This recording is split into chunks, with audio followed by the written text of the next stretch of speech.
कल हमने किया था ग्लाइकोलिसिस। ठीक है, ग्लाइकोलिसिस के अंदर जो ग्लाइकोलिसिस का एंड प्रोडक्ट होता है वो क्या होता है, 2 मोल ऑफ पायरुविक एसिड। ठीक है, तो जो पायरुविक एसिड बने हैं वो अब कहाँ जाएंगे, उनका फेट क्या है। ठीक है, नेक्स्ट है फेट ऑफ पायरुविक एसिड।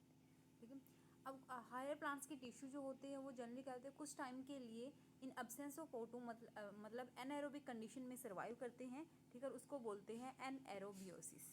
ठीक है, तो इन एब्सेंस ऑफ O2 जो पायरुविक एसिड बना था ग्लाइकोलिसिस के अंदर, ग्लाइकोलिसिस का जो एंड प्रोडक्ट था वो कन्वर्ट हो जाता है इथाइल एल्कोहल प्लस CO2 के अंदर इन केस ऑफ प्लांट्स। ठीक है, तो अब जो है पायरुविक एसिड जो बना ग्लाइकोलिसिस के अंदर वो डिफरेंट डिफरेंट पाथवे में एंटर करेगा। ठीक है, एल्कोहलिक फर्मेंटेशन है। ठीक है, और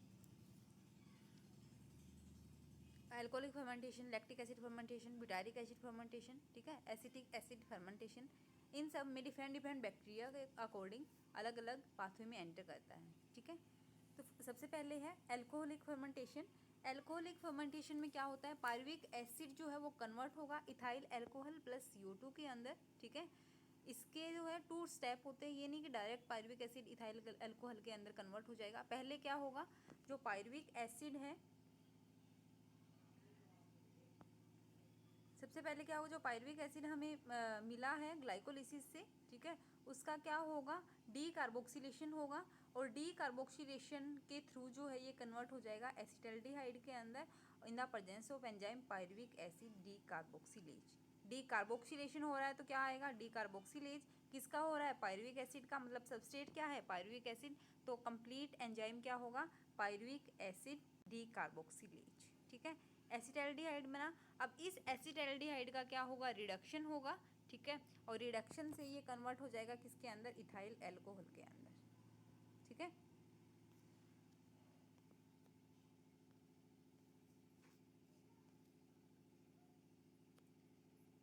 नेक्स्ट है लैक्टिक एसिड फर्मेंटेशन। अब हमने पढ़ा था कि एल्कोहलिक फर्मेंटेशन होती है एनिमल्स के अंदर, सॉरी प्लांट्स के अंदर से। ठीक है, लैक्टिक एसिड फर्मेंटेशन किसके अंदर होती है, कुछ एक लैक्टिक एसिड बैक्टीरिया या फिर एनिमल्स के अंदर होती है लैक्टिक एसिड फर्मेंटेशन। ठीक है, तो उनके केस में क्या होता है, पायरुविक एसिड एंटर करेगा लैक्टिक एसिड फर्मेंटेशन के अंदर। ठीक है, और लैक्टिक एसिड फर्मेंटेशन के थ्रू क्या होगा, इसका रिडक्शन होगा और ये कन्वर्ट हो जाएगा लैक्टिक एसिड के अंदर। पायरुविक एसिड का रिडक्शन होगा in the presence of enzyme lactic acid dehydrogenase. ठीक है, और रिडक्शन से ये कन्वर्ट हो जाएगा किसके अंदर, लैक्टिक एसिड के अंदर। ठीक है, ये जो कीटोनिक ग्रुप है ये कन्वर्ट हो जाएगा एल्कोहलिक ग्रुप के अंदर। ठीक है, नेक्स्ट है butyric acid fermentation. Butyric acid fermentation होती है बैसिलस ब्यूटायरिकस जो है जैसे बैक्टीरिया। ठीक है, उसके अंदर ब्यूटायरिक एसिड फर्मेंटेशन होती है। तो उस केस में क्या होता है, पायरुविक एसिड जो है वो कन्वर्ट होता है किसके अंदर, ब्यूटायरिक एसिड के अंदर। ठीक है, और एसिटिक एसिड फर्मेंटेशन में क्या होगा, पायरुविक एसिड कन्वर्ट हो जाएगा एसिटिक एसिड के अंदर थ्रू द इंटरमीडिएट एसिटाल्डिहाइड। ठीक है,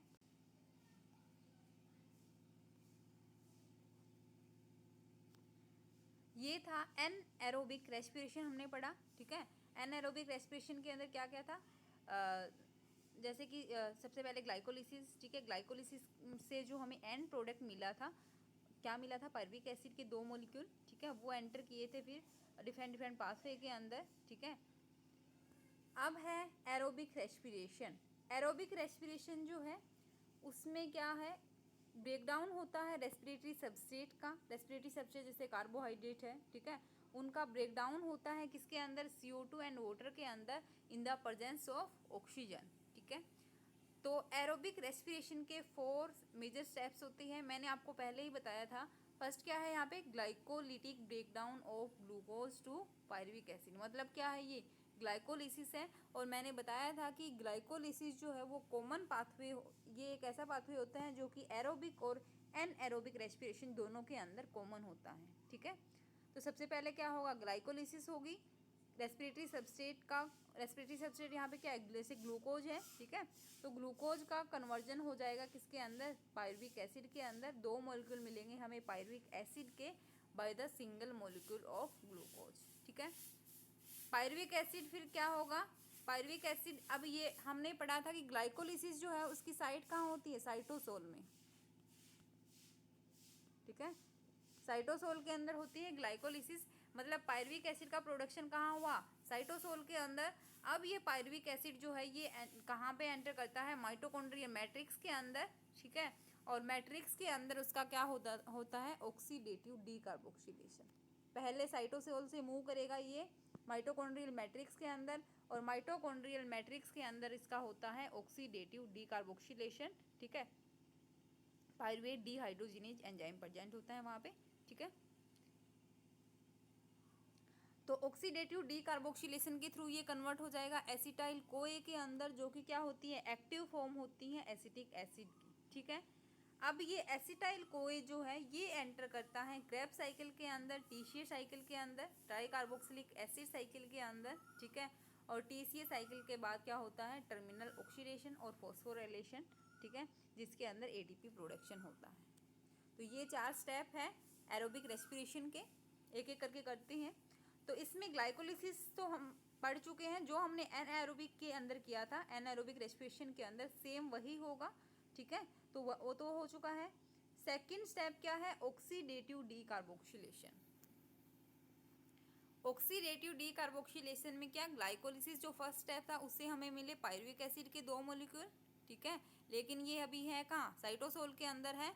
तो ये एंटर करेंगे कहाँ पे, माइटोकॉन्ड्रियल मैट्रिक्स के अंदर, और माइटोकॉन्ड्रियल मैट्रिक्स के अंदर एंजाइम प्रेजेंट होता है ऑक्सीडेटिव वहाँ पे कौन सा एंजाइम प्रेजेंट होता है, पायरुवेट डीहाइड्रोजिनेज प्रेजेंट होता है, और वहाँ पे ऑक्सीडेटिव डीकार्बोक्सिलेशन हो जाएगा पायरुविक एसिड का, और ये कन्वर्ट हो जाएगा एक्टिव एसीटेट मतलब एसिटाइल को ए के अंदर, ठीक है।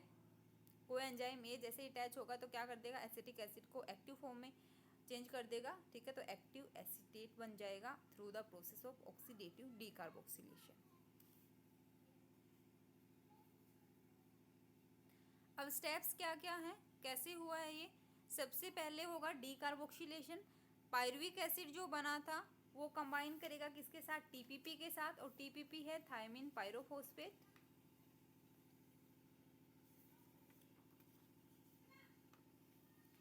पायरुविक एसिड प्लस टीपीपी, ठीक है। क्या बना, पायरुविक एसिड टीपीपी कॉम्प्लेक्स बनेगा। Pyruvic acid TPP complex plus में यहाँ से CO2 रिमूव हो जाएगी, ठीक है। CO2 रिमूव होगी तो ये फर्स्ट स्टेप क्या है, डीकार्बोक्सिलेशन, ठीक है।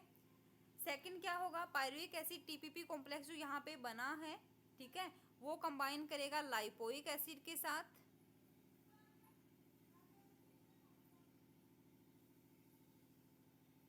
ठीक है। कॉम्प्लेक्स जो है पायरुविक एसिड टीपीपी कॉम्प्लेक्स वो लाइपोइक एसिड के साथ कंबाइन करेगा और क्या बना देगा, एसिटाइल लाइपोइक एसिड कॉम्प्लेक्स।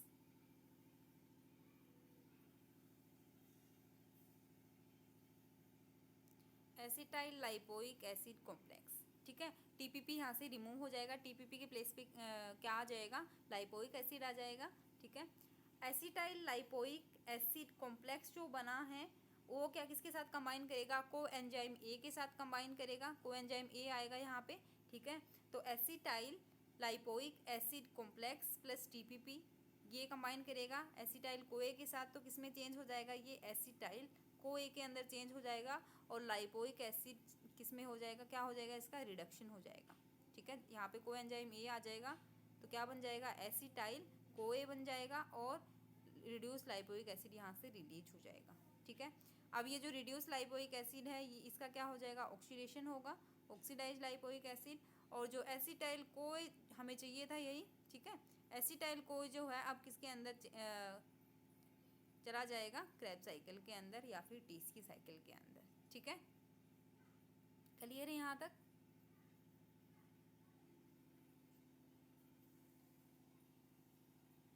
तो हमारा एम यही है, ठीक है। जैसे ही ग्लाइकोलिसिस होता है, ग्लाइकोलिसिस के बाद जो 2 पायरुविक एसिड बनते हैं उनको पहले क्या कहाँ मूव करवाना होता है, साइटोसोल से माइटोकॉन्ड्रियल मैट्रिक्स के अंदर, और मैट्रिक्स के अंदर डीकार्बोक्सिलेशन के थ्रू हमें क्या बनाने हैं, एसिटाइल कोए मतलब कि एक्टिव एसीटेट बनाने। अब जो एसिटाइल कोए है ये क्रेब्स साइकिल के अंदर एंटर करते हैं, ठीक है। और आगे का प्रोसेस जो है हम पढ़ेंगे क्रेब्स साइकिल के अंदर।